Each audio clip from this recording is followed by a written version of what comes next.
My name's Caroline. I'm a journalist. I've got a two-part question here. Does Islam propagate acts of forgiveness?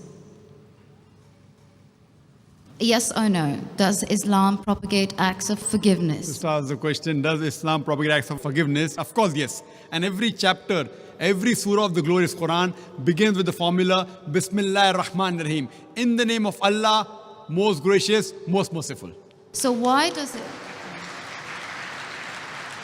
Yes, sister. Second part of the question. And the second part of the question is, why does it Yes, no permit... Why does Islam permit honor killings? Honor killing. Yes. What do you mean by honor killing, sister? Honor killing, the right to avenge your brother's blood in the name of Allah. It might be out of context, but I just need to know if Just there's ask an the answer question to that- this. If I get you mean honor killing means if someone kills any human being to take revenge. Yes. That's what you mean. Yes, because I've read a few books, and a lot of the times people have said that they are allowed to kill their brother or to kill somebody else because their brother has been killed by another human being. This was also a good question.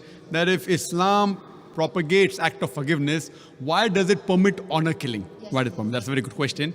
Sister, if you analyze this mention in the Quran, in Surah Baqarah, chapter number 2, verse number 178, the had penalty, the punishment of death, on the basis of qisas. And Allah also says in the Quran, in Surah Ma'idah, chapter number 5, verse number 32, if anyone kills any other human being, whether it be Muslim or non-Muslim, unless it be for murder or for creating mischief in the land, it is as though he has killed the whole of humanity. So as a general rule, if any human being kills any other human being, it is as though he has killed the whole of humanity, except under two circumstances. Unless it is for murder or for creating mischief in the land. Now, there are two exceptions where Islam gives permission where you can kill any other human being. Number one is, if that person has committed murder, which comes in your scope of question, honor killing. Number two is if he is creating fasad, corruption in this land. Again, this is not compulsory. If someone kills someone, it's not compulsory he has to be killed. Islam also says that if the relatives of the person who has been killed, if they take blood money, if they forgive the killer, that person who has killed can be forgiven. But under normal circumstances, if he's killed someone and if I want death on that, because for death, again the punishment is death. Like as it's mentioned earlier in the early scriptures, even in the Bible, an eye for an eye and a tooth for a tooth. It keeps on continuing.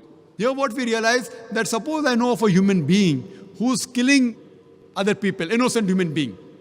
If I don't kill him, he will keep on killing other human beings. So that law is not only in Islam, it's the law of most of the countries. That if homicide is done, if someone has murdered someone, in many countries, he should be put to death or there's life imprisonment. Even in Islam. That if he's killed someone, if required, he can be killed. But the relatives of the person even can forgive the person. If they want. If they want, they can forgive the murderer. But if they want that he should be put to death, then he'll be put to death. And the second case where a person can be killed is if he's causing corruption in the land. For example, if someone is committing rape. Now rape is nothing but causing corruption in the land. So in this case, that person should be put to death. Because the sin is so heinous. It is such a big crime that there is no other punishment but death penalty. And I have asked this to many non-Muslims. That God forbid, if someone rapes your mother, and if you are made the judge, and if the rapist is brought in front of you, what punishment will you give him? And 100% of the non-Muslims, they told me that we will put him to death. Some went to the extreme of saying we will torture him to death. So why these double standards? You know, in America, which happens to be one of the most advanced countries in the world, according to the FBI statistics, in 1990, every day on average, 1,756 cases of rape took place.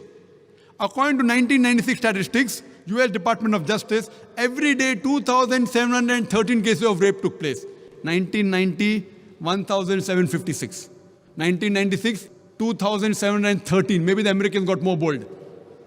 That means every 32 seconds, one rape is taking place in America. We are here in this auditorium for the past about 3 hours. Already more than 300 rapes may have taken place in America. So Islam has a system of hijab, which I mentioned in my talk. That when a man looks at a woman, he should lower the gaze. The woman should follow the Islamic hijab, which I mentioned earlier. After that, if any man commits rape, he gets capital punishment. Even the American law says that 7 years rigorous imprisonment for a rapist, but most of the time he's let free. So when you ask even a non-Muslim, what punishment will you give? 100% said we'll put him to death. There was one American who was a smart aleck. In America, he told me, Brother Zakir, first I will give him 5 years rigorous imprisonment. I told him, do you know, according to the statutes of America, out of those that commit rape, after they imprison and after they're let free, more than 95% commit rape again. So if you want your daughter and your mother to be raped again, you're most welcome. I don't want that. So he said, if that's the case, in the first time itself, put him to death. So in such cases, where there's corruption of land like rape, etc., Islam gives permission, death penalty can even be given for that case. Hope that answers the question, sister.